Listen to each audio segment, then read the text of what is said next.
બાપા કાગડો. હા બેટા કાગડો. એક ગામમાં એક વેપારીની કરિયાણાની નાની દુકાન હતી. આ વેપારી આખો દિવસ દુકાનમાં બેસી ચીજ વસ્તુ વેચે. વેપારનો હિસાબ એક ચોપડામાં લખે. આ વેપારીનો દીકરો નાનો હતો ત્યારે દુકાને આવીને રમે.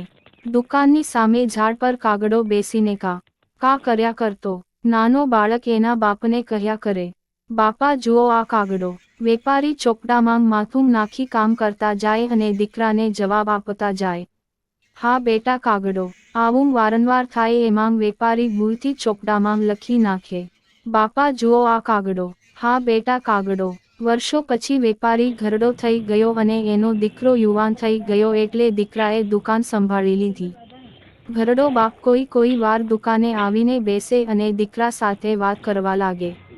દીકરાને કામમાં ખલેલ પડે એટલે એ બાપને ધમકાવે અને મૂંગા બેસી રહેવા કહે. ઘણી વાર તો બાપનું અપમાન પણ કરી લે. એક વાર ઘરડા વેપારીએ દુઃખી થઈને દીકરાને કાનિક સમજાવવા વિચાર્યું.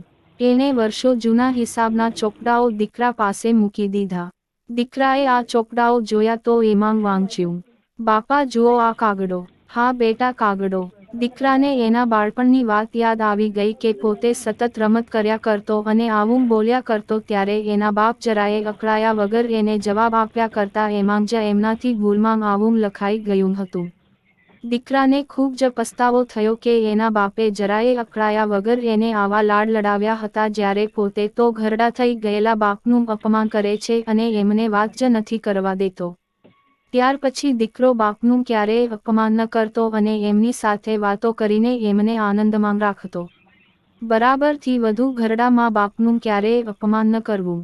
એમણે આપણે નાના હતા ત્યારે આપની બધી જ ધમાલ મસ્તી સહન કરીને આપણને ખુશ રાખ્યા હતા તો જ્યારે આપણે મોટા થઈ જઈએ અને મા બાપ ઘરડા થઈ જાય ત્યારે એમની સાથે પ્રેમથી વાતો કરીને એમને આનંદમાં રાખવા જોઈએ.